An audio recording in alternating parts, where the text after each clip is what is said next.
fight. Yeah. Let me ask you this.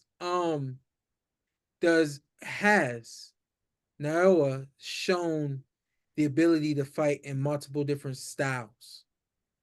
I think so. And actually, I'm curious if when he fights bigger men, if we ever see him fully put his boxing shoes on. Because his power is so good at these weights that he could he could be a boxer puncher, but he's getting the knockout. But I think if he ever needed to, he has the foot speed, the hand speed, the jab, the punch arsenal, the reflexes that he could really let's say Brandon Figueroa was on his ass and he couldn't hurt him like he does everybody else.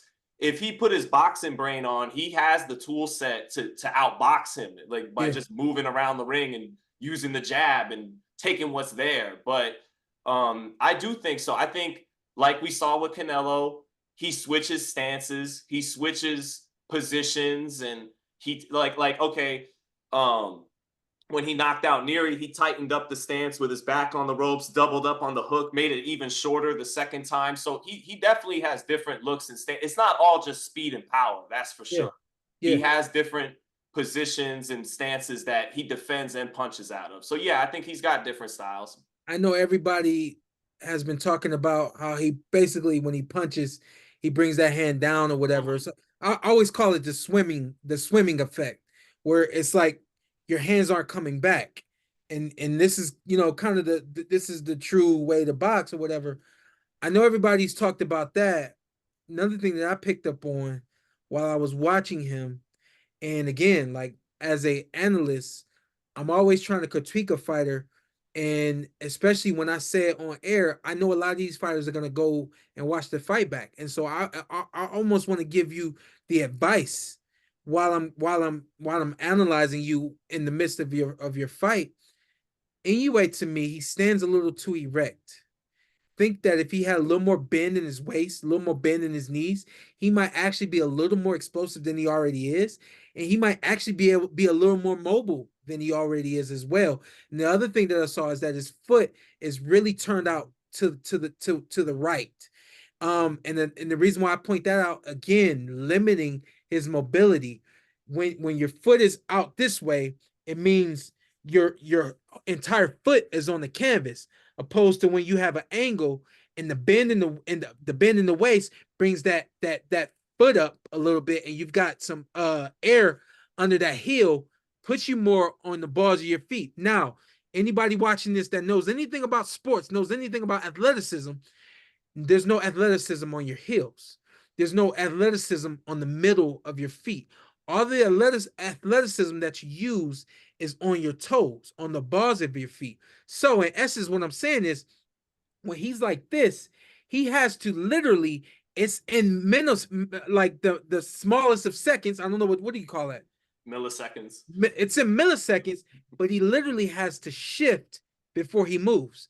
Go back and watch his fight, watch it in slow motion, and you'll be able to see a shift in his weight before he makes his moves. If he's able to do something crazy like fix that and be in position, that he doesn't have that millisecond of shifting, you kill that millisecond. It's the same thing when we're talking about cars racing. The fastest cars, what have they tried to do? They've tried to figure out ways, how can we minimize the start? How can we get that thing to go? The best way to get this explosive young kid, fast kid to explode, make that small adjustment right there, and there's no telling what he could do. Every fighter, even all the great ones have flaws. So Absolutely. yeah, I would love for him to hear that because he's capable of like it's you're saying he stays too erect. He bends his knees just fine whenever he feels like it. Whenever he feels like You it. know Yeah, yeah, you know what I yeah, mean? So yeah. and if you're not getting better, you may be getting worse, right? You're either going one way or the other. Or And you don't want to fall, you don't want to, you're so dominant, but you don't want to overlook the little tiny things that you are still doing wrong, right? yeah. And he is kind of like Roy Jones in that he's just so explosive and athletic that he's gonna get away with it Mm-hmm. almost every time for now, but still it's something to look at for him down the road. But man, listen, outside of that, man, and especially given the opponent he was in the ring with, someone who, is a worthy challenger. We saw the first round that I thought that, that kind of anyway, he weathered that adversity And the other thing that I think probably the last thing I'll say about him is a masterful thinker as well.